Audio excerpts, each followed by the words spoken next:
السلام عليكم شيخ waxaan weydiinayaa qofka hadii uu safar u aado wadan kale intee maalmood ama bilood ayuu salaadaha soo gabagabeyn karaa waqtiga xadidan ma leedahay soo gaabinta salaadaha meeqa kiiloomitir ayay ka bilaamaysaa safarka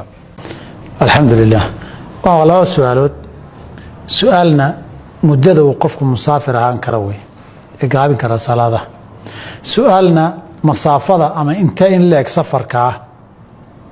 baa noqon kara way safarka lagu gaabinayo su'aasha hore mudinta lagu gaabin karaa qofku laba nooc way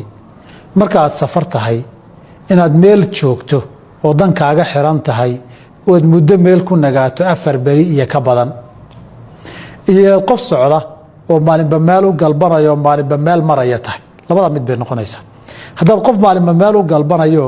maalin laba meel joogayo ka soconayo xataa dhowrka bari uu joogo maanta bari xaalkiisu ay tahay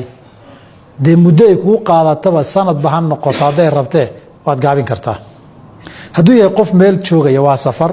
meel kale uu tagay hawl baa ka xaniban muddo u joogaya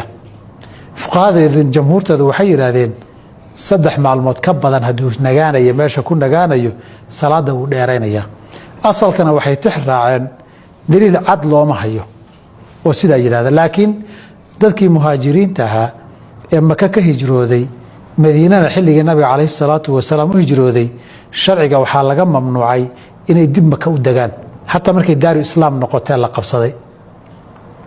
waxa loo ogolaaday amaasha xajkiga markay dhameystaan 3 bari inay joogaan waxa loo diiday waa iqaamo iyo degitaan iyo nagaadi way waxa loo ogolaaday amaasha xajka markay dhameystaan 3 bari wixii ka dambeeya waa la diiday waxa yiraahdaan waxa loogu diiday hadaba deganaanshiya nagaadi bay isu bedelaysaa halka darteed waxay dhahan zamanka iyo muddada faariqa kala saaraya uu degan yahay iyo waa musaafir waa 4 bari bay yiraahdaan ku talagal loo joogayo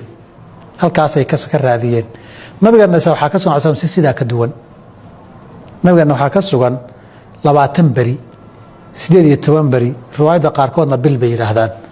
ma xoogay dhinaaba iska dhameystireen ruwaadu sabil baa tabuk markuu tagay nabiga kaleey salaam muddo degana bil ama bil ku dhawaada muddada uu meesha degana salaada uu gaabinay marna waa jamcinay musaafir buunaha sadarteed makana waa ki ghazwatul fath gi tagay inta salaada waa gaabinay ومع ذلك sida ay tahay hadana dhowr iyo 10 bari ila 18 bari bay ruwaada riwaayad ku sheegan sadarteed inta uu qofku musaafirka yahay ظاهرك أحاديث وقابين كرا إسن ديغان رسمي يونين